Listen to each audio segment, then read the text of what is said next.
Hello, good people, and welcome back to another episode of the Switch Pivot or Quit podcast. I am your host, Ayana Angel, and this is the space where we talk about change, honey. I've been there and done that, so I am trying to bring you the conversations that will hopefully help inform some of your changes, some of the decisions that you need to make, because I know it's not always easy when you're looking for insights, tools, stories, other people's experiences that can help just give you a glimmer of hope when you're trying to make your best decision.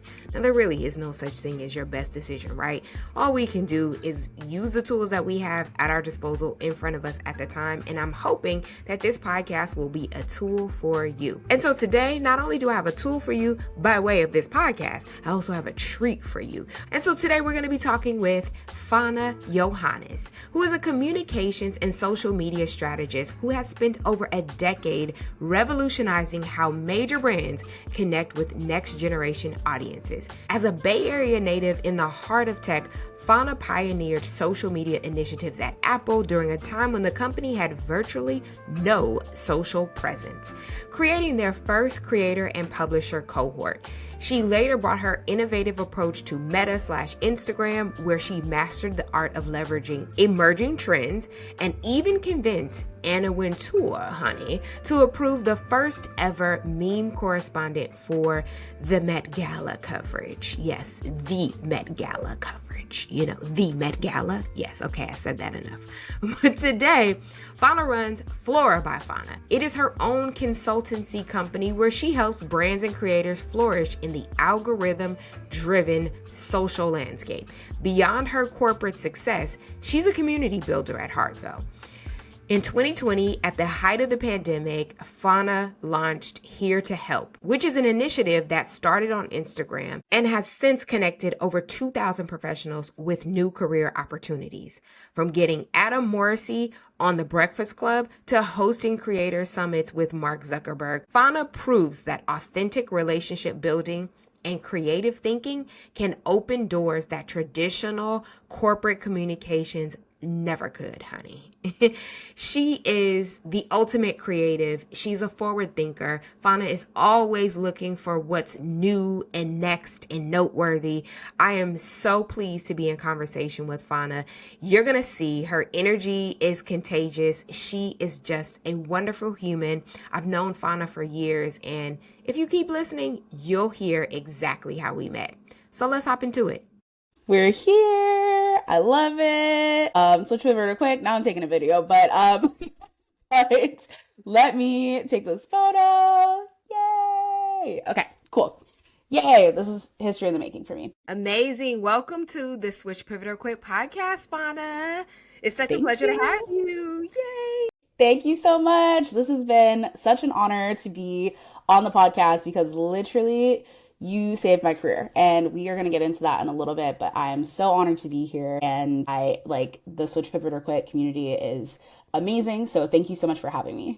Yes, so we don't leave people hanging and wondering what the sort of relationship is and why you say, I saved your career. Fana was an early listener of the Switch Pivot or Quit podcast, and I remember receiving a message from you, and this is one that I'll never forget. You were like, I am so happy I found your podcast. Thank you so much, because if I hear another white man telling me that the answer to all of my problems is waking up early at 5 a.m. in the morning and drinking a green juice, I'm gonna scream. And I was like, I can't believe you still have that message. You're totally right.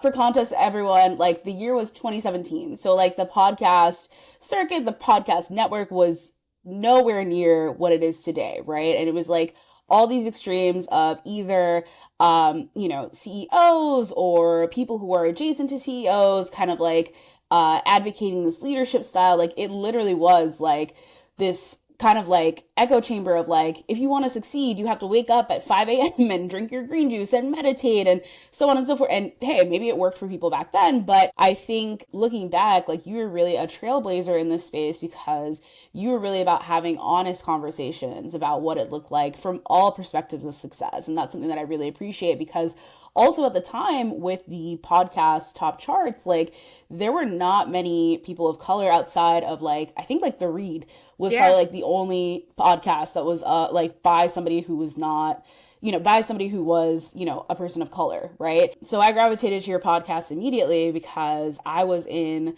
a position where I needed to make my switch, pivot it, and or quit. I didn't know what it was at the time, but you helped me through your podcast. I eventually found the answer, which is something that I'm really grateful for. Yeah. I'm so happy that you shared that, Fana. And I am just in awe of you and how your career has progressed, yes, throughout the years, because we ended up connecting offline because your message touched me and we ended up connecting offline and we had sort of an informal mentor mentee friendship relationship.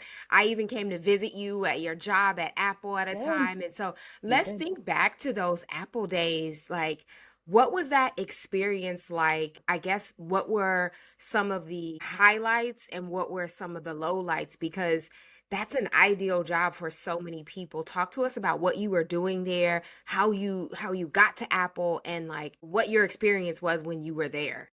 Yeah, absolutely. So my job at Apple, it was very much like the Devil Wears Prada moment where it's like 1,000 girls would kill to have your job, right?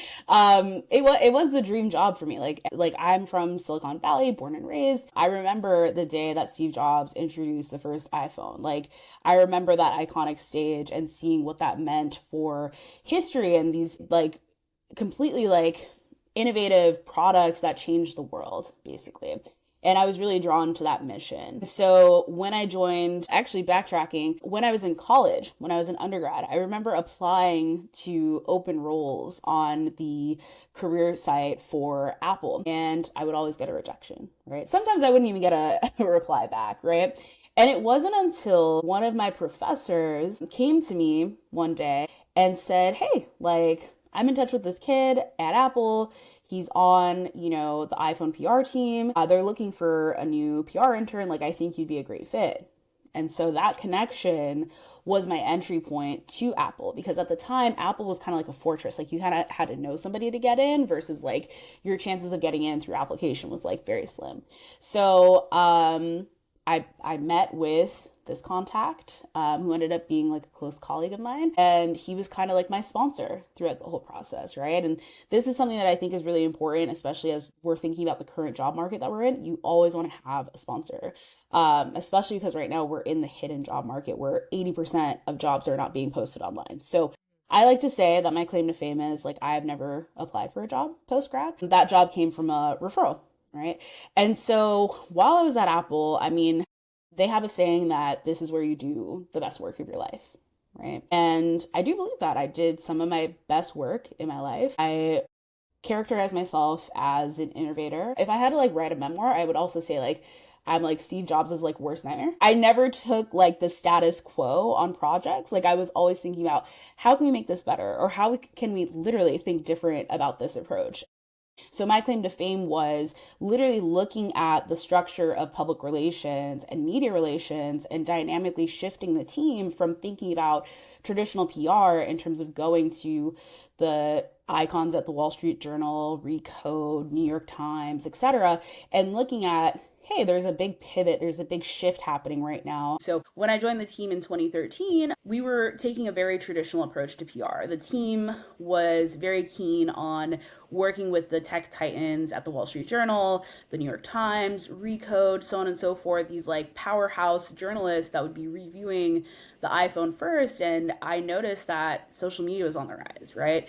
These YouTubers were having conversations with different tech CEOs and reviewing products and receiving millions of views online. Consumer media is also starting to shift from digital.com media to video on Facebook video and Instagram. So I saw that as an early opportunity to really shift our strategy and think about social first communication. So I was often the person who was talking to, let's say, one of the first employees at BuzzFeed and thinking about like, hey, how can we make a video segment about our products? Or if anyone is in like the niche tech circuit, like you'll understand who these folks are. But like I was the first person to work with MKBHD on his first tech review or invite a content creator named iJustine to her first Apple event. And these are like, if you're in the Apple community, like you'll know who these people are. But basically like I was the driver of first in terms of how to approach social media communications in a way that teams even now don't understand. If you're in the PR space, you think that like communications and social media are separate, like in terms of like marketing and PR. I helped clear the air on that. And I worked on several global launches. I launched 5 iPhones. I brought AirPods to market, which at one point we didn't know if AirPods would be the global success that it is today.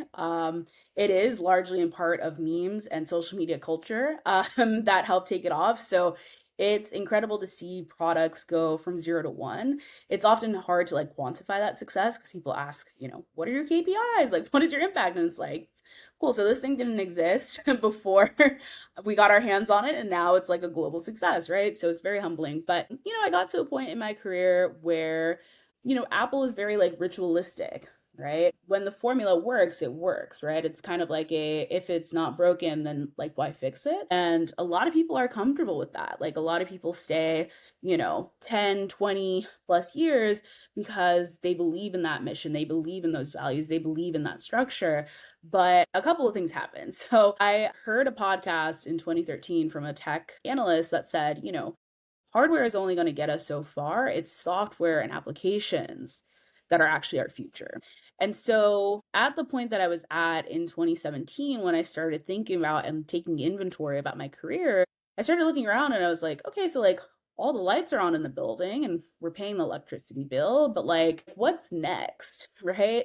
And so I was definitely curious and started hearing this like little buzzing in my ear about trying to figure out what is the next move. But I was paralyzed in fear because again, like I didn't know how to quantify my skills in a space like that. You kind of underestimate what you bring to the table because you just assume like I just do this, like it's what's You just did expected. your job. I just did my job, Yeah. right? And then also like more importantly, and I'm sure a lot of people listening can resonate with this, I just had no idea where to start, Right. especially when you're comfortable and you're like working at a job where you're like, I'm going to be here for the long haul. I could see my entire life here, or I dedicated my life's work to this place.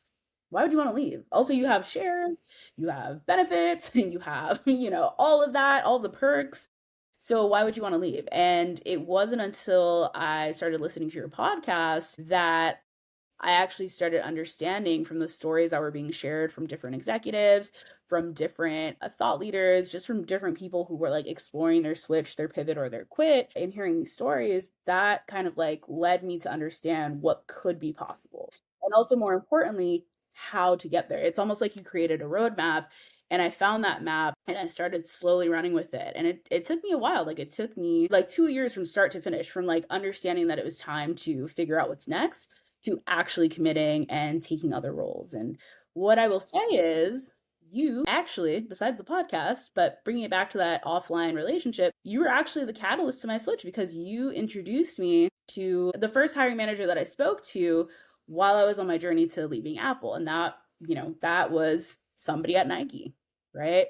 That I interviewed with and had the best experience because that taught me that I have skills that are worthy and valuable outside of the current role that I was in that could really lead to something great. So again, back to the gratitude. I really am indebted to you and everything that you've done because I wouldn't have been able to make that first switch outside of Apple if it wasn't for you. I just wish I could give you a big hug, virtual hugs. Virtual hug, virtual hug. Yes, yes. You've touched on so many things that I think are important, and I want to pull those threads. But the first one that I want to go back to is you taking a chance to use your voice to say, why don't we try this idea? Why don't we go bigger? How long did it take you to find the courage to suggest those grander ideas and to find your voice? A lot of times people get into these storied companies and these companies that are larger than life, and they feel like, oof, I should just play my role. Whatever my role was and whatever they're asking of me, I should just do that and I should just show up in that way. And I can coast because, like you said, some of these companies offer so much that it makes it easy to get comfortable. So, how did you find your voice to push the boundaries, and how long did it take you to find that voice? Totally. I mean, The advice that I have for anyone that's new to a job is to listen and observe. So the first thing that you want to do is listen and observe. Now, I'm going to give you my timeline, but in today's world, in today's economy, in today's job cycle, the window is much shorter, right? I was working in an environment where people stay, again, 10, 20 years. I was there for 6.5 years, so my timeline is a little bit wider, but I basically sat, listened, and observed for about a year before I started making suggestions. If I were to do this differently today, like I'd say probably like 2 to 6 months, I would spend time listening and observing, because we don't have all this time. You have to take the first step to listen and observe and really understand, how do things work at a company, right? And then from there, you can take the steps to understand, what can you add, what can you contribute that's missing, right? So for me, I quickly identified that, hey, like, there are really talented people who are overseeing these tech reviews. I'm not going to fight for real estate to get visibility on those projects, because that's already handled, right? That is not my ministry. That is not my area of expertise. But what I can bring to the table is an understanding of next generation thinking in terms of like social media, pushing things forward, revamping communications, because I have observed, I've listened, I've seen, and I understand the media business is going to shift dramatically because of the print.com to social. That's the biggest part. It's listen, observe, and then act. And so, that year set me up for success for the rest of my 5.5 year tenure there. That really set me apart from the rest of the team and really solidified my place as a first. The other piece of advice that I'll give folks is, you always want a co-signer or a sponsor at an executive level. So none of the ideas that I came up with would have been possible to execute if it wasn't for the executive vice president on my team, who was my co-signer and was my advocate and was my champion for these crazy outlandish ideas that I had at the time. Like, that just, people were just kind of taken aback, as in like, oh, we don't do that here. That's not what we do, right? So you have to have somebody at like a senior level who can co-sign your ideas. And that takes a bit of relationship building in that early stage that you're in, to make sure that things are a success. So, in thinking about pushing those boundaries, you also were in a situation where you were seemingly observing what was happening around you. You were taking cues from the market, you were taking cues from the media, you were taking cues from, I don't know, articles, peers, what have you.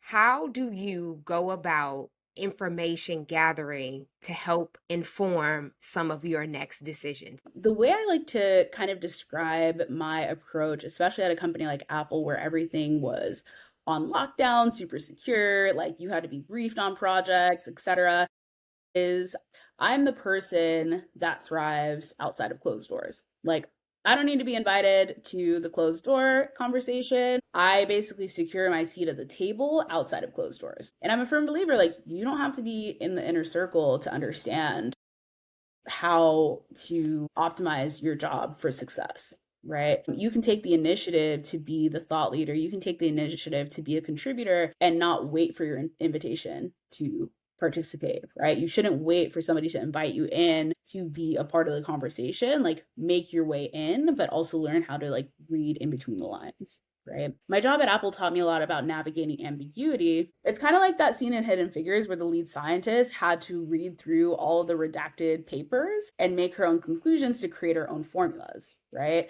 So you kind of have to read through the redacted lines to create your own formula for success. And a couple of ways and strategies that I did that was podcasts, right? Podcasts in your industry that can help you refine skills. So, the reason why I've been so successful in understanding future trends is because I listen to analyst podcasts about technology. So, again, when I first started my job at Apple, I was very consumer focused. I didn't understand the tech landscape of things. So I was asking around in my office, like, how do I get like up to speed, et cetera? And they're like, listen to this analyst podcast. And so I immersed myself in that podcast for a couple of weeks, and I got an understanding of, oh, okay, this is the history of Apple. This is how analysts think about Apple, so on and so forth. Another hack is also like Twitter lists, or even on Instagram, creating like Instagram bookmark lists and following different accounts and really training your algorithm. Like, we're in a place right now that if you like and engage with certain accounts, if you hit like interested, not interested, etc., that can kind of help you curate an immersive world that can help you reach and kind of optimize your learning about your expertise. Especially like, for example, like I'm now teaching myself about AI. So I follow a lot of like AI creators on TikTok and Instagram. So I get that news directly delivered to me in a way that's like consumable. I want to really emphasize like YouTube University exists, a lot of information exists online. It's just a matter of like taking it and understanding how to analyze it and reading between the dots to bring it back to your job and kind of elevate yourself as a expert on your team.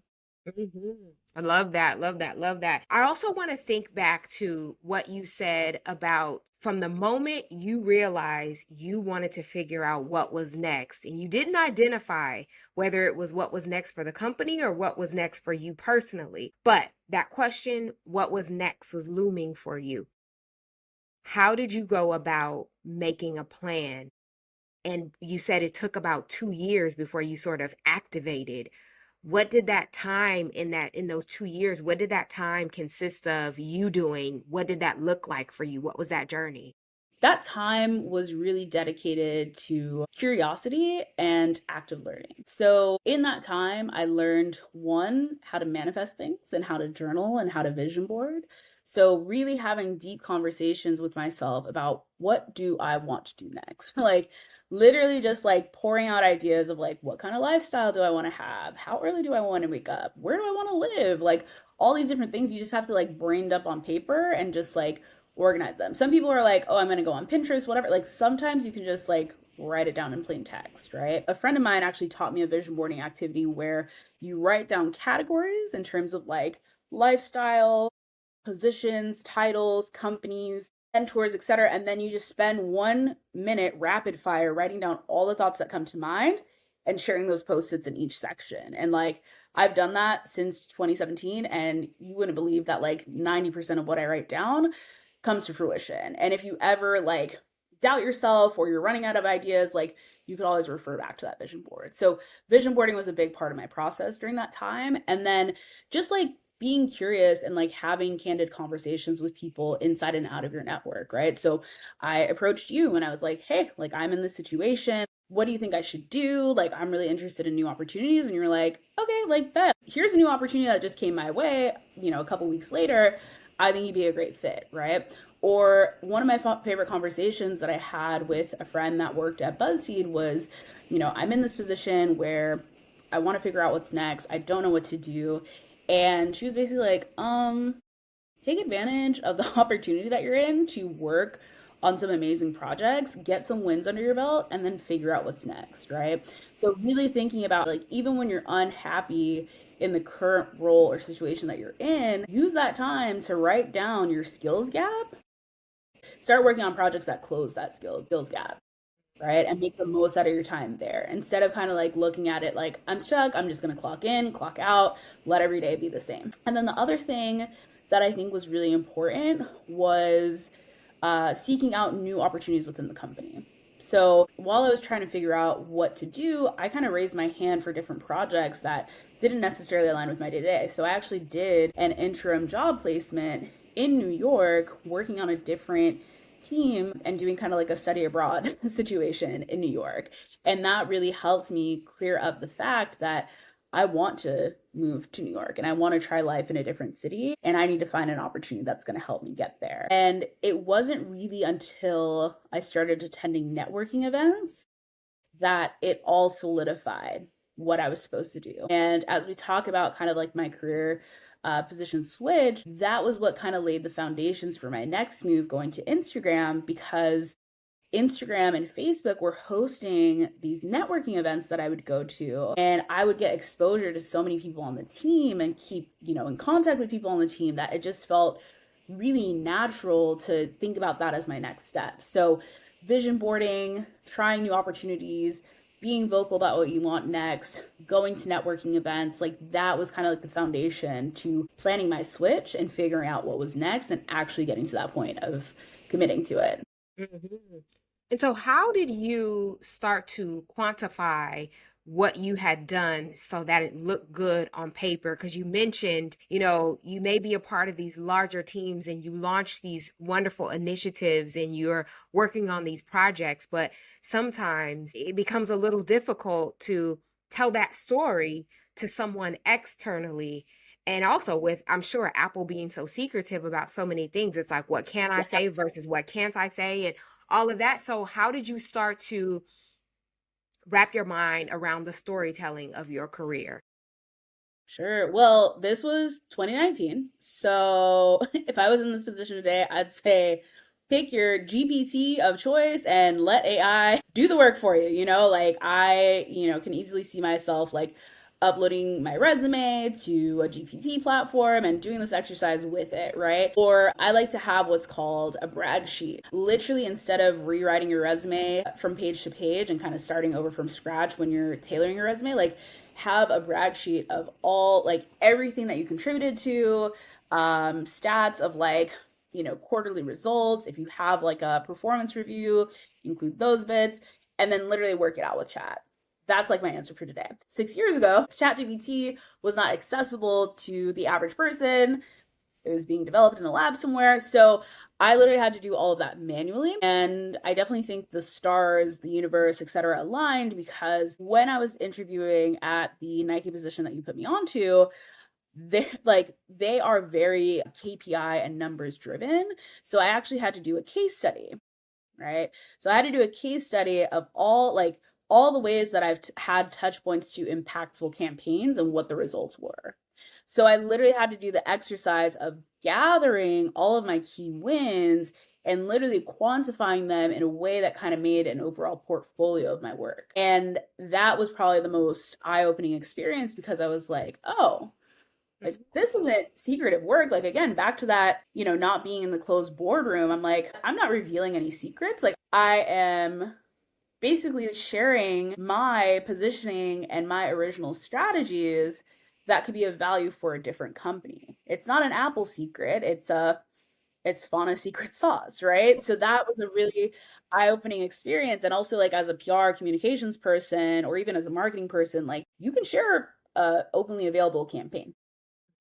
Mm-hmm. You can speak to like links are receipts essentially. So I've started to lean into those receipts as I kind of like talk about like my work and positioning it, but that was the catalyst to understanding how to quantify my work versus, the we work or the company work at hand and really trying to tell a story that was really impactful in terms of numbers. That was done all manually and it took a lot of time. But now we have ChatGPT, we have different tools, and there's really no reason why we can't tell our story in a unique way that separates us from like confidential information. Yeah, yeah. We're gonna touch back on the chat GPT of it all. I'm a Claude girly myself, Me, but listen, Claude is T for writing. Like, yes, Claude has its masters in like literary writing because it makes ChatGPT look like a high schooler. Like, absolutely, absolutely. But they all serve their purposes, and I definitely want us to get back to that because I love the recommendation that you say about just throw all of your key elements from your career, your resume, your bio, if you have one, some of your key wins, all of those things, throw that together into an AI program and see what it spits out. And you don't have to use the first thing that comes out. You should also finesse it as well and go back and say, well, why don't we lean in a bit more here? Why don't you tell me more about this, incorporate that, just make it work for you. So we're going to talk more about the AI of it all because I know you've been really digging in with AI. So after you realized that you were in the midst of this change period in your career and in your life, really, and you had done the manifesting, you had done some of the research and everything, what did things look like for you in that what's next phase? Break it down for us. That what's next phase, how did we go from you activating in that phase to where we are right now? so I think like the result of those pillars that I built for myself in the what's next phase gave me a lot of clarity, right? It gave me the clarity to say yes to opportunities that made sense and then to say no to opportunities that don't make sense. And to really give a clear direction of what I wanted to put out into the universe that is the job searching universe. And it really kind of like, again, like I don't know if I'm like the biggest person that's like into woo woo, but like the woo woo is like if you have alignment in what you want and what you're looking for and have these deep conversations with self, it will attract new opportunities. And so with that, literally my job at Instagram was manifested by the fact that a recruiter had reached out to me out of nowhere one day. But they had reached out to me about a policy role, which is if folks aren't familiar, like policy communications roles are about, doing the heavy lifting of maintaining the company reputation for all the not so good stuff. So all the not so great stuff happening on Instagram, I would basically have to like reply to, create messaging, and basically manage. And I was like that's not for me, right? Knowing myself, right? And knowing that I'm not in a place of like, I'm going to take anything that comes my way. I said, thank you so much. That is not for me. But that inspired me to reach out to a former Apple colleague who was now at Facebook working adjacently to Instagram. And I was like, hey, like, if there are any open roles at Instagram, please let me know. And then she was actually like, actually, you'd be great for Facebook. And I was like, okay, that's a little bit different than Instagram, but like, why not? Let's explore this, right? I was in exploratory phase, even though I knew what I really wanted. So I was in the middle of the interview process and I'm, giving all these great answers. And one of the hiring managers in the loop was like, you're a really great candidate, but honestly, you'd be a better fit at Instagram. And I was like, oh my gosh, like, thank you so much. Great. Like, what's next step? So I had a candid conversation with my former colleague, and she was totally supportive. And she connected me with the head of Instagram communications at the time. And we hit it off. And that's how I landed my next role. So having deeper conversations with yourself about what you truly want leads you in the right direction when opportunities present themselves. And this is something that I tell people a lot, especially in the content that I'm making around here to help. It's like, define what you want before a job board tells you what you deserve. Because a lot of people enter the job search and they're like, I'm just going to take whatever's open. Like, I got to get this done. Like, I'm on deadline. Like, I got bills to pay. I need insurance. I need whatever, which all of that's valid. But like, if you think about it, and how an athlete performs, the last few seconds in a fourth quarter tied game, they're not panicked. They're operating the same way that they would, the first quarter of the game when they're up, so you kind of have to like adopt that same athletic mindset and be very, very clear on what your must-haves are, what your do not wants are, so on and so forth. Otherwise, you will complete a cycle of like having the Sunday scaries and like engaging in roles that like don't align with what you really want. So you mentioned Here to Help. You started Here to Help while you were working at Instagram, right? Yeah. Talk to us about the pull to start Here to Help. What sort of made you feel like you wanted to start it? And I guess the company was on board with you having a side venture? Yeah, totally. So, what I loved the most about Instagram as a company is that there were so many people there that had kind of like side ventures, side hobbies, side pages, or like side careers in like social media. Because again, it's Instagram. It's a very natural integration, right? So yeah, it was all good on their end. Actually, like the company was actually super supportive of this initiative. But before we get into that, I started Here to Help in 2020 during the height of the pandemic, and we were all on lockdown. And actually, what is really fun about the initiative is that it was all inspired by Beyonce.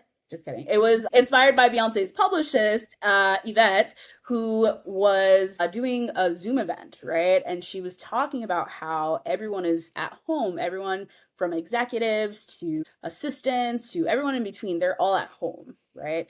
So she was talking about how can we come together and put out some good in this world and kind of like pay it forward to make sure that we're looking out for each other. And I was like, wow, this message really resonates. And a couple weeks later, I found myself like reading all these headlines about layoffs and how new grads are like really struggling to find jobs. And when you think about it, like the new grad experience, the seniors that were graduating from college at the time, like they had their college experience basically like completely erased. Their graduations were postponed and or canceled and or virtual. And then there were no career fairs. There's no career center. Like there's basically like any and all resources were basically like erased, right? So I decided to like share a post in April of 2020 that basically said like I'm really passionate about helping people with like resume writing, answering career questions, so on and so forth. Like if you're interested, I'm going to share like 5 hours of my time to the first 5 people that reply, send me a DM. And then before I even got any DM replies from the mentees, like I started seeing people reshare that post. And they were like, I'm gonna match this, and like I'll offer X amount of time. And then another person would reshare, and another person would reshare. And it spread like basically like chainmail. And so by the end of that day, I'm pretty sure we got like 30 to 40 signups where people were like, I'm here to help. I'm here to open my DMs and basically like sponsor people to help them figure out like what's next or provide support. And so that was the birth of Here to Help. It was like an accident. And then after some time, I started a dedicated Instagram account. And by the end of 2020, going into 2021, we had helped about 2,000 new grads and eventually like laid off employees find new opportunities through networking support. And it was incredible. By 2021, Yeah. it kind of fizzled because everyone was back outside, but it was a really special effort. And what was awesome about doing this while I was at Instagram is that people at Instagram were largely the biggest supporters. Like some Yeah.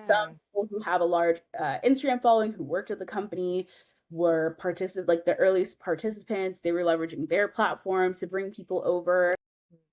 They brought over so many like mentors and advocates and kept on resharing every week. Even people who worked at Instagram were offering their time to host, webinars, seminars, etc. And it just really brought out the best of people. And I am really appreciative that I was able to start this while I was there because it was the perfect alignment of having a side project that was motivated by good, but then also recognized by the company that I worked at as something that is additional to what I do and not just something that I have to hide, you know? Yeah, yeah, yeah. So you've now had a few career transitions, and your latest is that you're working for yourself, right? Yeah, yeah. Talk to us about that, what you're working on, and how we got here to you working for yourself. Because people will hear these big name companies and they're like, why isn't she still there? Most people, like you said, with the Apple situation, some people plan to retire from companies like that. So, how did we get here to where you're working for yourself and it feels like you are happy and aligned with your purpose with the work that you're doing now? I actually had a unexpected like medical event that happened where that essentially forced me to quit. I now left the comforts of a stable tech job that, I couldn't go back to, right? And so basically like that kind of was awakening for me where I was like, oh wow, like I have been in this tech game for about 10 years now. I've been giving it my all. I'm definitely in a state where I also like need to listen to myself, right? As glamorous as these roles are, like the unspoken rule, kind of our unspoken green juice, 5 a.m., like routine Yeah. rule is that it's very easy to get burnt out, Yep. right? And you kind of ignore a lot of health warnings, a lot of health symptoms to just keep on pushing, right? To do that other thing or to go on that work trip or, oh, I have this big thing coming up. I can't, you know, let myself fail. And it's like, again, back to like athlete analogies, like in order to be the best athlete that you can, you gotta stretch, you gotta rest, you gotta hydrate, right? So I was forgetting to stretch, I was forgetting to hydrate, I was forgetting to do all these things. And so I got to the point of a breaking point, right? Yeah.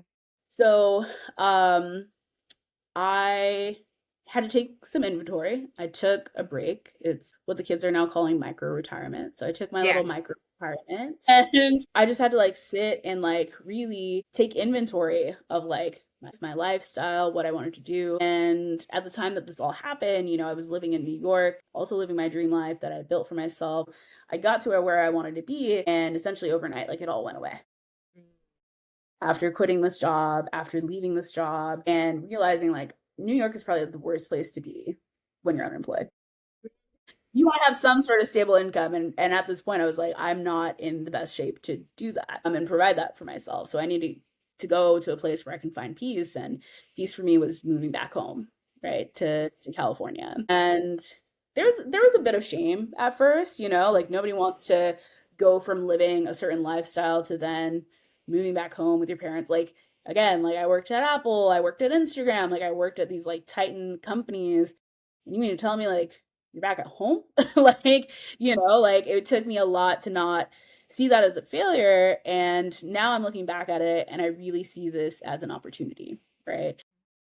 Especially in the economy that we're in, like you can't look at things like a setback. You have to look at them as a comeback or an opportunity to really redefine yourself, whether it's you find yourself unemployed and you don't know what to do next, you've been laid off and you're trying to figure things out. Like take a second and kind of decouple yourself from the norm of having to have a skyrise apartment or all these luxuries that you have. Like decouple yourself from the financial aspect of things and really think about like where can I be that allows me to be comfortable and thrive creatively. And if you don't have the comforts of like moving back home, like figure it out with your chosen family, like how do you want to split things up, so on and so forth. But in this time of uncertainty, moving back home was actually the best opportunity for me because again, I'm back in Silicon Valley, right? I'm back at the home and the hub of technology. And I had a conversation with one of my young nephews. I'm like, oh man, like I'm home. Like, I don't know how I feel. I left New York. And he's like, dude, like you're in the tech capital of the world. Like you can do literally anything. Right. And so when Flora by Fana was born, it was stemmed from that. Like the first client that I had was this major AI company that was started by two ex-Apple people that helped invent the first iPhone. And so I kind of rushed to start an LLC. I got my name down. I didn't even have a website for a year, but I was like, I'm going to use this as my restart, right? So after the switch, pivot, or quit, then comes the restart, right? Then comes the revival. Since then, I've made very intentional decisions to really lean into my skill sets. And as somebody who's transitioning from a full-time role, a salaried role, to freelance, the biggest culture shock is really taking inventory and looking at how you want to not only quantify your skills, but put a price tag on your skills and put a price tag on what are my offerings, like what are my unique skill sets that I can break down and offer to people as a package. This process is not linear. You're going to take, packages, you're going to redefine them, you're going to rewrite them, so on and so forth. Like if I look back at some of my initial thoughts about what I'd be doing, like they're completely different than what I offer today. It'll probably be the same case in a year.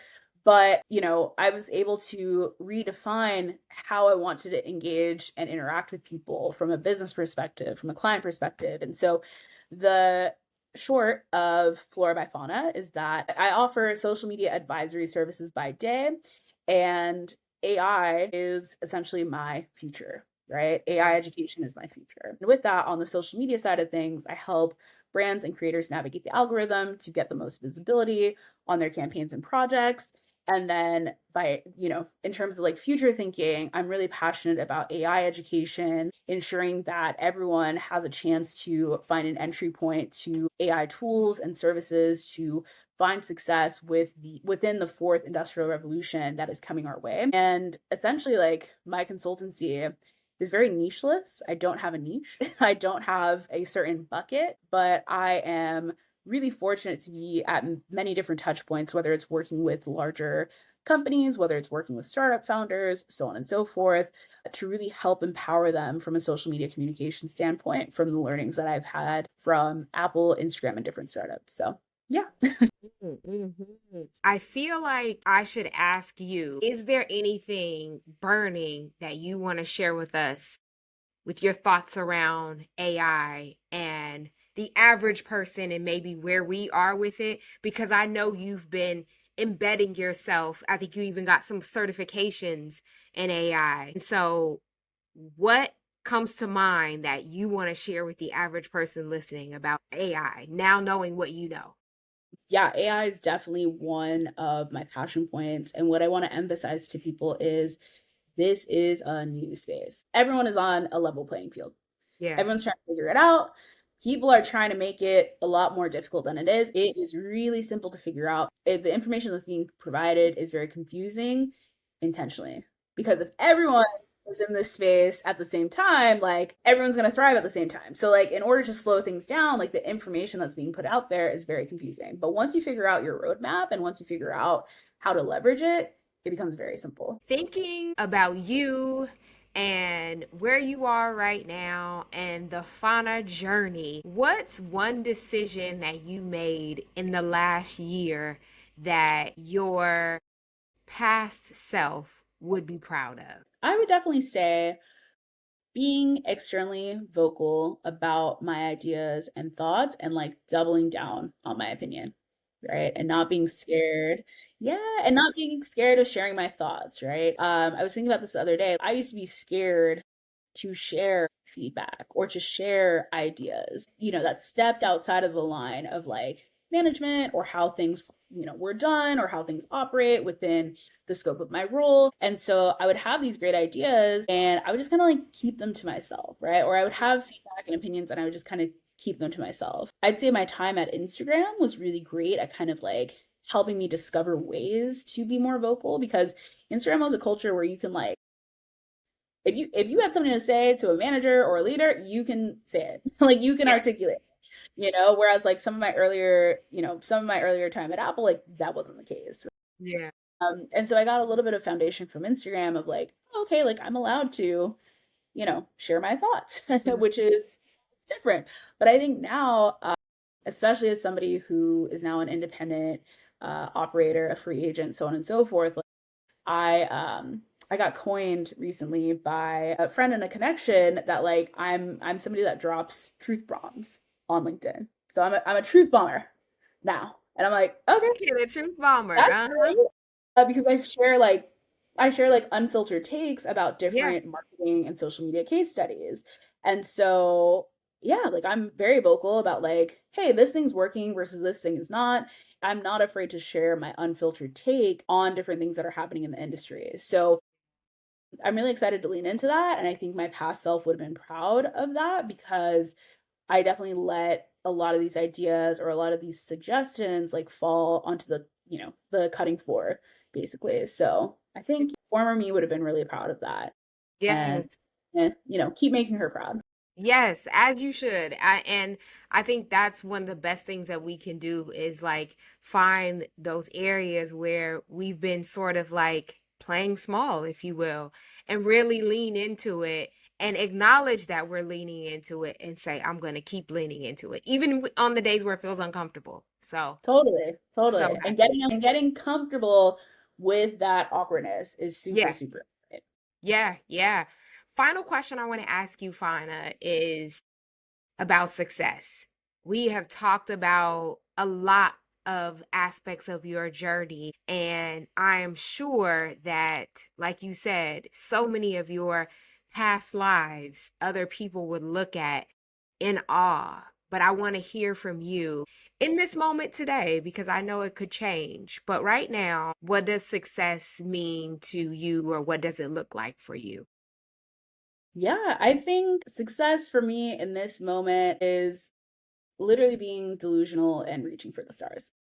Like I'm in my delusional Delulu era, right? I'm just kind of like, hey, like this could be cool. Like let's see like what we could pitch here. Or like, hey, this could be interesting. Like let's see where this goes. Like it's a very like disjointed kind of journey that I'm on, but I'm really passionate about just being multifaceted and not having a niche and not having a box to be put in and just really exploring how I can stretch myself sustainably to accomplish things beyond like my wildest imagination. And right now, success doesn't look like the idea that I had for myself 10 years ago, right?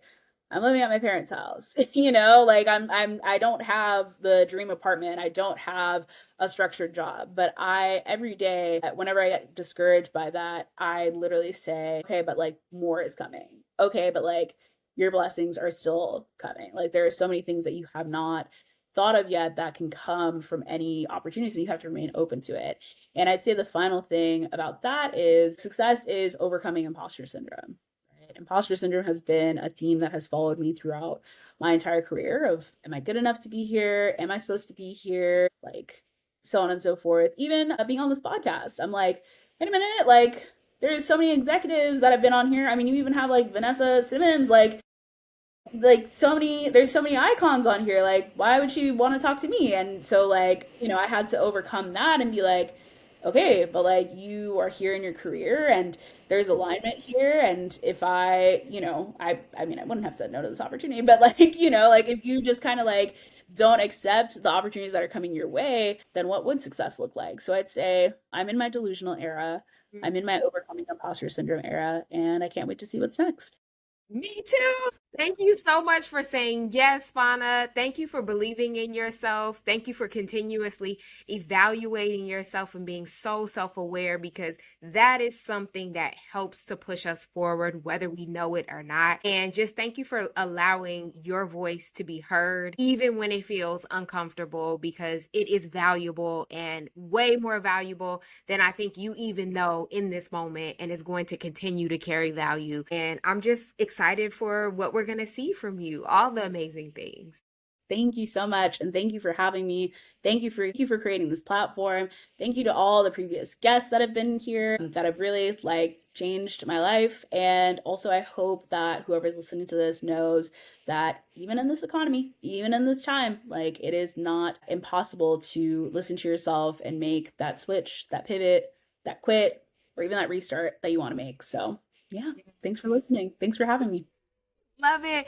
And as always, you all, thank you for listening. Just like Fauna said, thank you for spending time with us. Thank you for allowing our conversations to reach you wherever you are. I hope that you are well. Sending you big virtual love. And until next time, be well.